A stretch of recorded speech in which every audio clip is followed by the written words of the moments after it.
no ho havia vist. Hola a tots i totes, soc Lluís i avui us vaig a contar un recull d'unes quantes rondalles. Però primer de tot, sabeu què és una rondalla?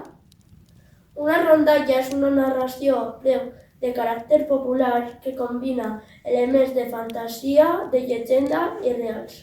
Els personatges poden ser herois, bruixots, gegants i animals fantàstics.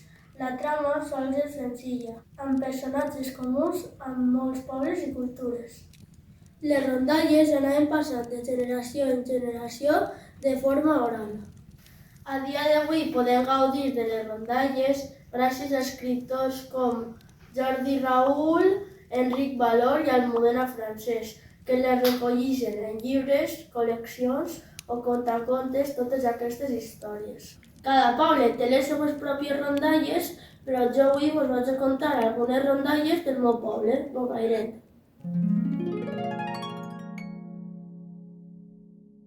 Fa molts i molts anys a Bocairent hi vivia una reina i un rei que passaven tot el dia discutint i fent-se la mitja. Els més intel·ligents i espavilats són els estudiants, va dir el rei. No, són els soldats, va dir la reina. Els estudiants són uns gossos. Aleshores van fer una prova per a veure qui era el més intel·ligent. Aleshores el rei va dur al seu millor estudiant i li va dir: en un mes tens que dur un duro de all i un duro de no all. Quan es va acabar el mes, l'estudiant no duia res a les mans. Entonces la reina va començar a riure. Aleshores la reina va buscar al seu millor soldat i li va dir: d'ací un mes tens que dur un duro de all i un duro de no all. El soldat, com que ja faltava poc temps, va tornar al palau assustat. Així que, com que sabia que l'anaven a tancar, se'n va anar a una tasca a gastar-se els 2 duros, a fer-se una goteta de vi. Així que quan va eixir de la tasca va veure un xic que venia figues de pala i li va dir: dona'm un duro de figues de pala, una sense pelar i una pelades, perquè així unes me les menjara i unes en la presó.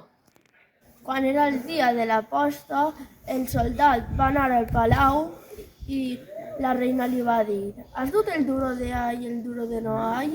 I el soldat va catxar el cap. El rei, impacient, li va mirar les butxaques i va dir: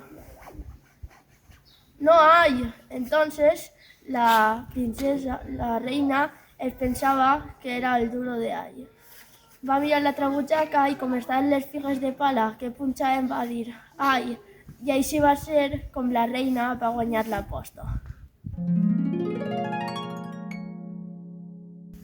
Això era un home que va anar a comprar 2 quinzets d'espinacs, però com que no tenia diners, l'amo li va dir: no et preocupes, quan tingues diners passa't per ací i paga-m'ho. Llavors, sempre que se l'encontrava pel carrer, li insistia: paga'm els 2 quinzets d'espinacs, paga'm els 2 quinzets d'espinacs.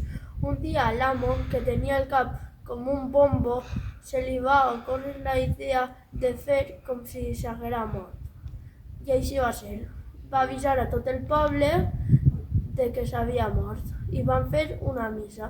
Quan es va acabar la missa, l'amo anava al costat del taüt insistint-li: paga'm els 2 quinzets d'espinacs, paga'm els 2 quinzets d'espinacs. Quan van aplegar al cementeri, els van deixar eixa nit la capella. I l'amo es va quedar tota eixa nit perquè ell volia que li pagara els 2 quinzets d'espinacs. A mitjanit van sentir un soroll molt fort. Eren uns lladres que havien anat a repartir-se tots els diners. L'amo va xillar: que ressusciten tots els morts. I el venedor va xillar: sí, però tots junts.